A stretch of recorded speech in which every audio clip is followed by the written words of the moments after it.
एक विशाल विरोध प्रदर्शन होता हुआ आप देख सकते हैं। URMU रेलवे मेंस यूनियन की सेंटर बॉडी के आह्वान के ऊपर हमारे महामंत्री श्री BC शर्मा जी के आदेशानुसार सरकार विरोधी नीतियों के प्रति ये सप्ताह का विरोध दिवस मनाया जा रहा था। ये 5 से लेकर और 3-6 तक ये जो पखवाड़ा चला, इसमें जो सेंटर बॉडी की डिमांड्स थी उनमें सबसे पहले हायर ग्रेड की पोस्टों को व लोअर ग्रेड की पोस्टों को सरेंडर करना, हमारे आवास का रेंट जो वार्षिक 10% बढ़ाने की गवर्नमेंट की तैयारी, बाकी जो पेंडिंग मुद्दे हैं हमारे 18 महीने का जो हमारा अभी एरियर रिव्यू पड़ा है उन मुद्दों को मर्ज किया गया। हमारे NPS का मुद्दा जो बहुत भयंकर मुद्दा बन रहा है, जिसे पीछे 30 मार्च को हमारे महामंत्री के आह्वान के अनुसार अमृतसर में इसको जोत प्रचंड किया गया और इसको वहाँ से स्टार्ट किया गया और ये मुद्दा अब एक भयंकर रूप ले रहा है। उसमें कारण ये है कि जो कर्मचारी एक ऑर्गेनाइजेशन के अंदर 30-30 साल 35-35 साल सर्विस करता है, उसको रिटायरमेंट के बाद अगर कैलकुलेशन की जाए, एवरेज कैलकुलेशन की जाए तो 18 या 1900 रुपये 2000 रुपये से ज़्यादा पेंशन नहीं मिलती। 1900 रुपये 2000 पेंशन से वो अपने फैमिली का, अपने बच्चों का वेलफेयर क्या सोचेगा।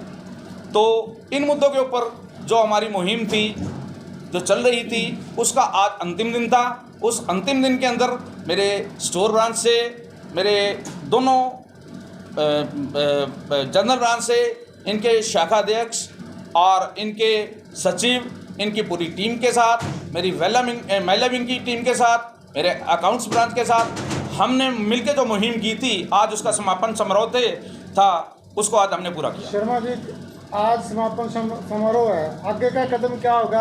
आपने कोई मांग पत्र दे रखा है या देने जा रहे हैं?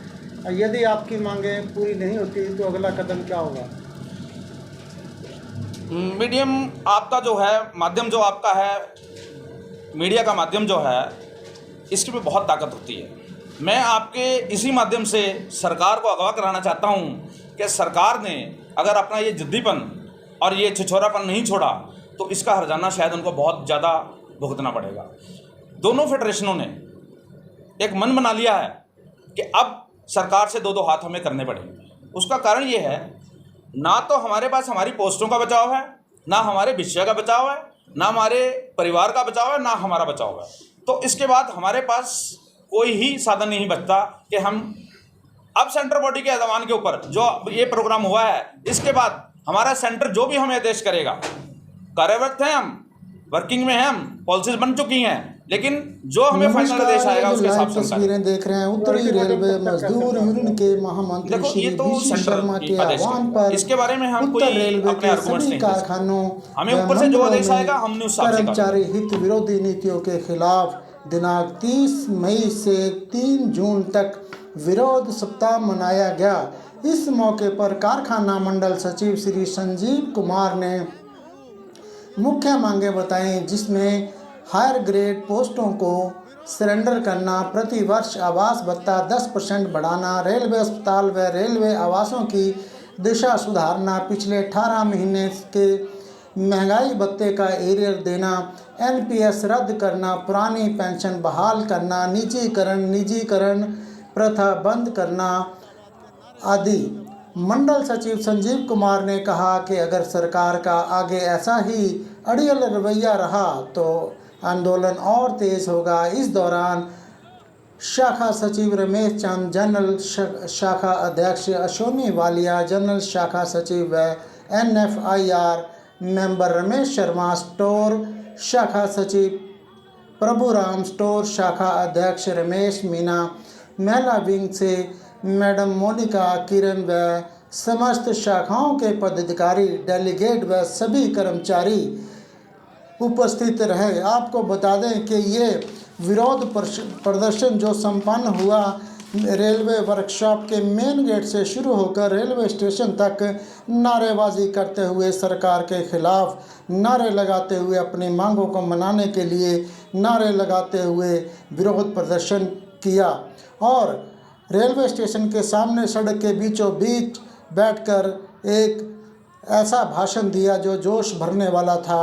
संजीव शर्मा जो कि मंडल सचिव हैं। आइए देखते हैं इस विरोध प्रदर्शन की मुख्य झलकियाँ।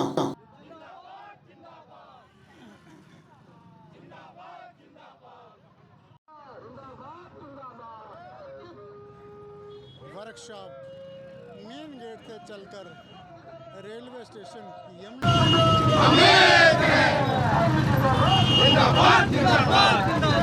एक विशाल विरोध प्रदर्शन होता हुआ आप देख सकते हैं। URMU रेलवे मेंस यूनियन किस प्रकार से विरोध प्रदर्शन करते हुए अपनी मांगों को लेकर।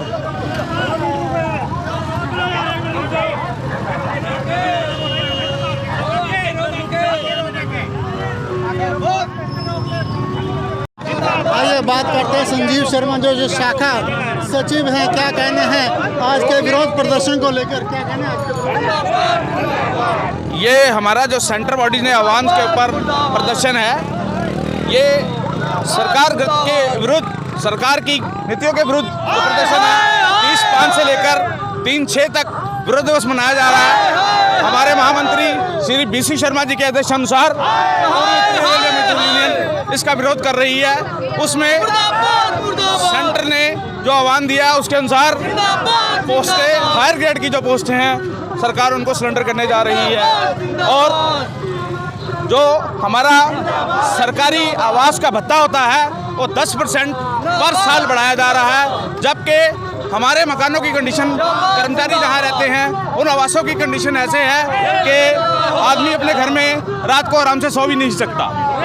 उनकी कंडीशन इतनी खंडर और दयनीय है कि बरसातों के दिनों में 2-2 फुट वहाँ पानी खड़ा हो जाता है। टॉयलेट्स, बाथरूम, नेसेसिटी जो प्रतिदिन की ज़रूरत की चीज़ें हैं वो उनमें कोई भी मुहैया नहीं है। सरकार अपने भत्ते तो पूरे लेती है लेकिन उसमें सुविधाएं ना के मात्र हैं।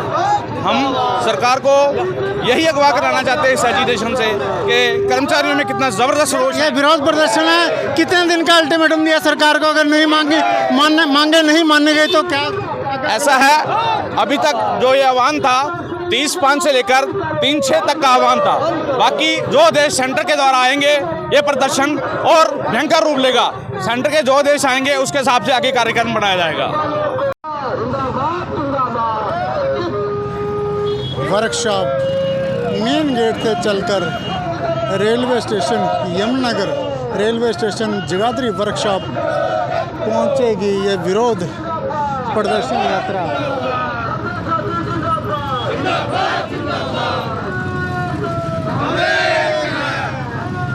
प्रकार से विरोध प्रदर्शन करते हुए अपनी मांगों को लेकर।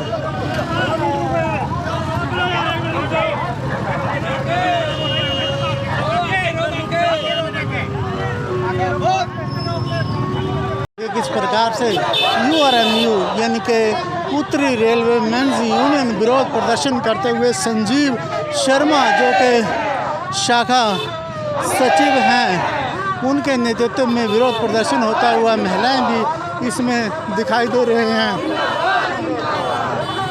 ये जो विरोध प्रदर्शन है वर्कशॉप, रेलवे वर्कशॉप के पास मेन गेट से शुरू हुआ और ये रेलवे स्टेशन तक जाकर रुकेगा।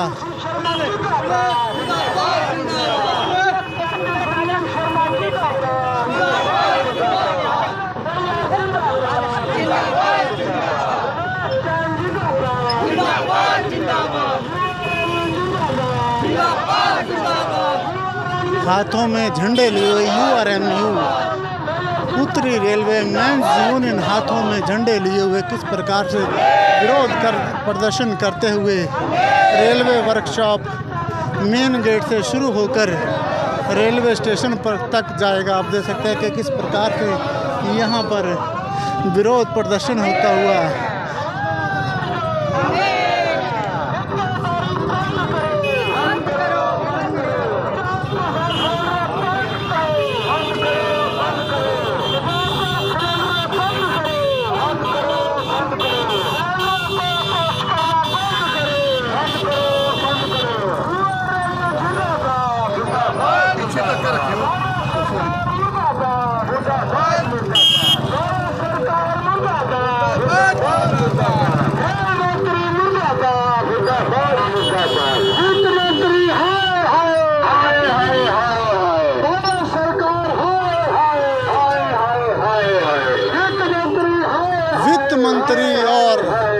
कांग्रेस सरकार के खिलाफ नारेबाजी करते हुए URMU उत्तरी रेलवे मेंस यूनियन चल पड़ी है विरोध प्रदर्शन करने के लिए। आपको बता दें कि इनका विरोध प्रदर्शन जो है 30 तारीख से जारी है, आज 3 तारीख है।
देख सकते हैं रेलवे स्टेशन पर URMU उत्तरी रेलवे मेंस यूनियन ने यहाँ पर जाम लगा दिया। सड़क के बीचों बीच विरोध प्रदर्शन करते हुए यहाँ पे रुक चुके हैं। रेलवे स्टेशन के बिल्कुल सामने की तस्वीरें आप देख रहे हैं।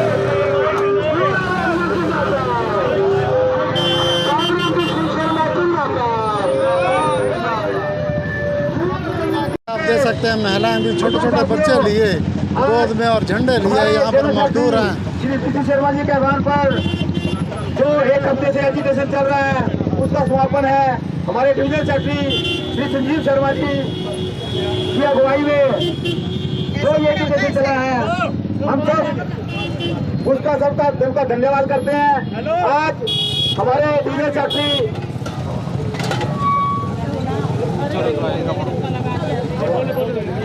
मैं अपने डिविजनल सेक्रेटरी श्री संजीव शर्मा से रिक्वेस्ट करूंगा कि जो भी ये गतिविधि जो हुई है, जो ये कार्रवाई है, इसके बारे में सारे हमारे मौजूद साथियों को अवगत कराएं। Shri Sanjeev Sharma ji divisional secretary URMU।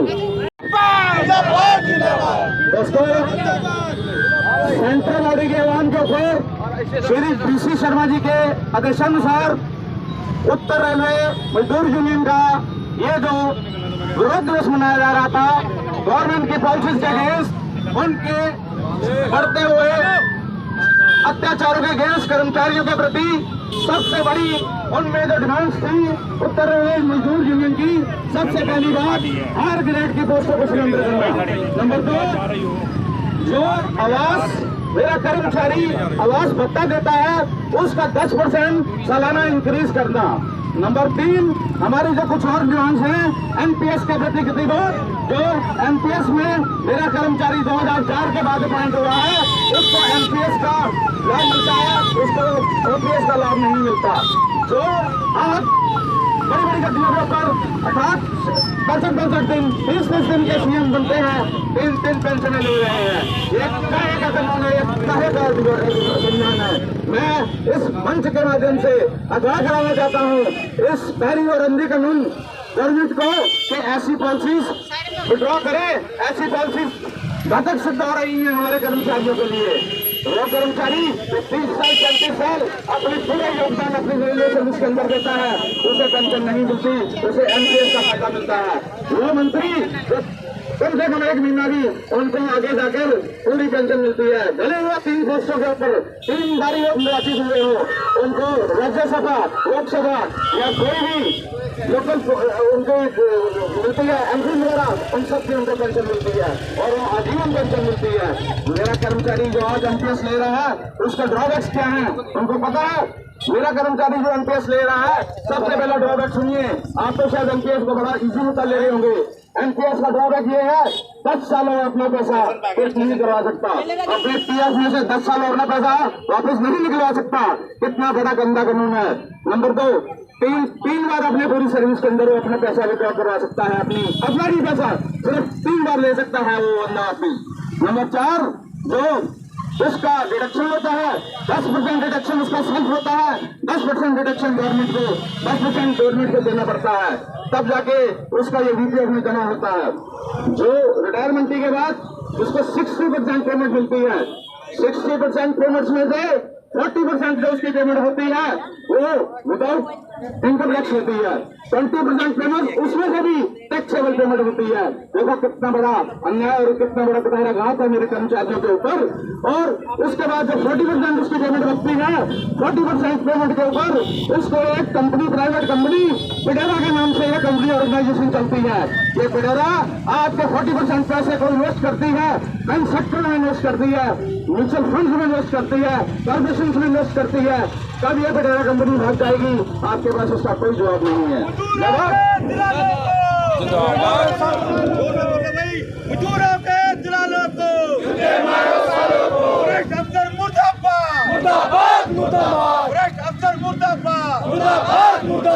आज आपकी मेहनत की कमाई, आपने पूरा साल अपनी सर्विस करके अपनी डिडक्शन करवाई, कल को पिडेरा कंपनी ऑर्गेनाइजेशन इस ऑर्गेनाइजेशन भाग गई, आपको पूछने वाला कोई नहीं है। मैं पीछे एक छोटा सा एग्जाम्पल देता हूँ। पीछे पीएम फंड के अंदर एक दिन की सैलरी काटी गई थी, सबको पता होगा एक दिन की सैलरी काटी गई। जब एक बिहार के आदमी ने आरटीआई लगाई कि हमारा जो हमारा डिडक्शन एक दिन की सैलरी का डिडक्शन है, उसकी हमें डिटेल चाहिए कि उसका पैसा कहाँ गया, उसका पैसा आपने कहाँ यूटिलाइज किया। उसका आंसर बताया आपको क्या था?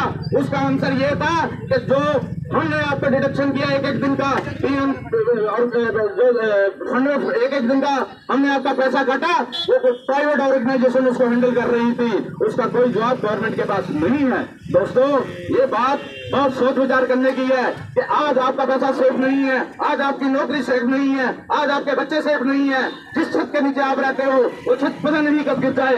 उसके बाद 10% इंक्रीज करने के लिए, रेंट इंक्रीज करने के लिए बात करते हैं, हर पोस्टों में सरेंडर करने के लिए बात करते हैं। रिस्ट्रक्चरिंग के अंदर पहले बॉटम की पोस्टेज सरेंडर की गई। बॉटम की पोस्टेज सरेंडर करने का मतलब क्या है? बॉटम की पोस्टेज सरेंडर करने का मतलब ये है कि आने वाले टाइम के अंदर रिक्रूटमेंट, बॉटम वाली रिक्रूटमेंट, क्लास 4 की रिक्रूटमेंट नहीं होगी, बंद कर दी जाएगी। मान लो आपके पास 50 पोस्टें हैं, 10 पोस्टें सरेंडर कर दी, 10 पोस्टें जो सरेंडर हो गई उनका कोई जवाब नहीं है, तो कैंसिल होगी आपके कैडर से ऊपर। अब गवर्नमेंट क्या करने जा रही है? हर पोस्टों को सरेंडर करने जा रही है। जो मेरा कर्मचारी एक रेट है, ठीक रेट है, सारी उम्र उसी में रिटायर हो जाएगा। हमें इस पर सोचने का विषय है, हम कैसे चिंतन करने का विषय है। आज हम बड़ा इजी वे में ले जाते हैं, हमें कोई जरूरत नहीं ट्रेड यूनियन की, हम साइड से निकल रहे हैं, हम इधर से निकल रहे हैं। लेकिन जब आपके भविष्य के साथ खिलवाड़ हो गया तब आपको पता चलेगा। मेरे क्लास 4 के कर्मचारी यहाँ खड़े हैं, उनसे पूछ के देखिए, जो 10 साल के लिए क्लास 4 और 8 साल क्लास 4 के लिए यहाँ बैठे थे, रोज मेरे ट्रेड यूनियन के ऑफिस में आते थे, हमारी प्रमोशन करा दो, हमारी प्रमोशन करा दो। उत्तर रेलवे में दूर यूनियन की सभी शाखाओं ने उनके लिए जो काम किया, मैं उन बच्चों को भी सल्यूट करता हूँ। मुझे आज एक बात उन लड़कों की बहुत अच्छी लगी जो मेरे दिल में है। जब वो लड़के हमारे यूनियन ऑफिस में आए, सब लड़के इकट्ठे होके आए, तो उन्होंने हमें बात की कि सर एडमिनिस्ट्रेशन कुछ पोस्टें निकालने जा रही है, हम चाहते हैं कि 272 आदमी जो हम ड्यू हैं वो सभी को प्रमोट किया जाए। हमने कहा हम कोशिश करेंगे। उन बच्चों ने जो एक बात कही वो मेरे मन में आज भी छू रही है। उन लड़कों ने ये बात कही, सर बात यह है कि मैं प्रमोट हूं या ना हूं, 10 आदमी प्रमोट नहीं होने चाहिए, 50 आदमी प्रमोट नहीं होने चाहिए, तो 272 आदमी प्रमोट होने चाहिए।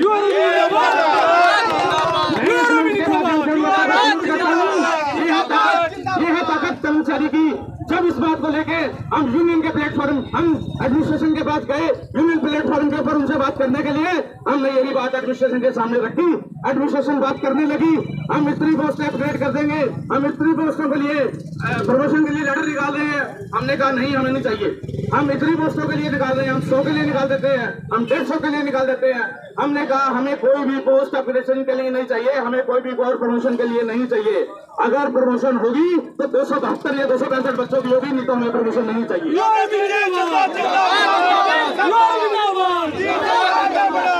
बहुत बड़ी बात है, ये बहुत बड़ी बात है, ये आपकी ताकत है दोस्तों। इसी ताकत और इसी एकजुटता के कारण कल जो नोटिफिकेशन आया 265 पोस्टों का, ये हमारी ताकत नहीं है, ये मेरे कर्मचारियों की ताकत है। मैं इस बात को सैल्यूट करता हूँ और इस मंच के माध्यम से एक बार फिर आप सबका और मेरे जितने साथी यहाँ हैं, मेरे मीडिया वाले, मेरे पुलिस वाले, मेरे आरपीएफ स्टाफ, मेरा भाई, मेरे बंधु और मेरे बाहर से आए हुए मेरे साथी गांधी जी गांव से आए हुए हैं और मेरे सभी संगठनों के प्रेसिडेंट, सेक्रेटरीज, मेरे ऑफिसर्स और मेरे सभी उनके साथ आई हुई महिला विंग से मोनिका मैडम और किरण मैडम उनके साथ आई हुई सभी महिला विंग से मैं सभी का एक बार अपने इस मंच के माध्यम से तहे दिल से शुक्रगुजार हूँ।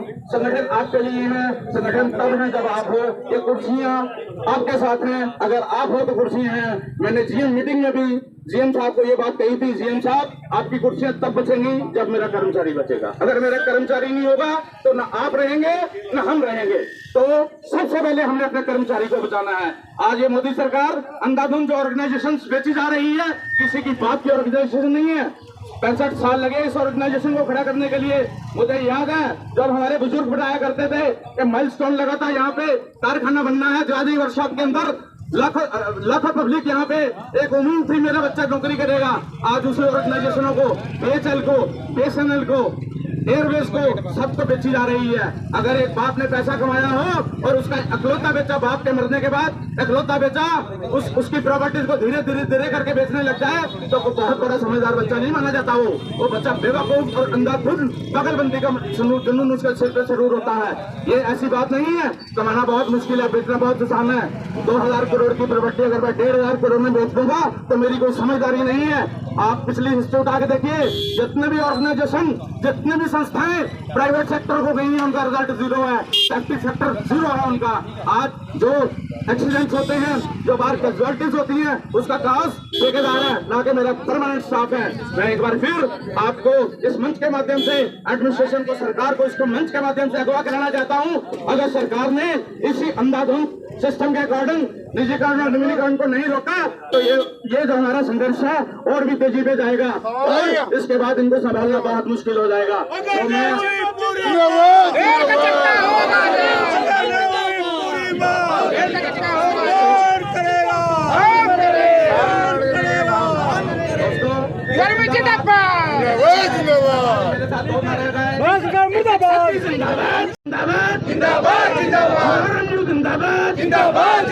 सभी दोस्तों आपका हार्दिक स्वागत करता हूँ। अपने अकाउंट्स ब्रांच से गांधी जी को बहुत धन्यवाद करता हूँ। लवली गांधी जी ने आपका टीम से हमने निकाला और हमारे बीच में प्रस्तुत हुए। आगे की करवाई ब्रांच से शक्ति जी देखेंगे। जो भी गतिविधियाँ चली है, जो भी सरकार के झंडे जो भी आपको बोला, और मैं सबका धन्यवाद करता हूँ। अपने डिविजन सेक्रेटरी स्टोर ब्रांच का लवली गांधी जी अकाउंट से, हमारे दोनों मैकेनिकल यूनिट के secretary Shri Ramesh Sharma ji, Ramesh Sharma NFIR store branch से हमारे प्रभु जी का बहुत बहुत धन्यवाद। Meena ji president store branch. और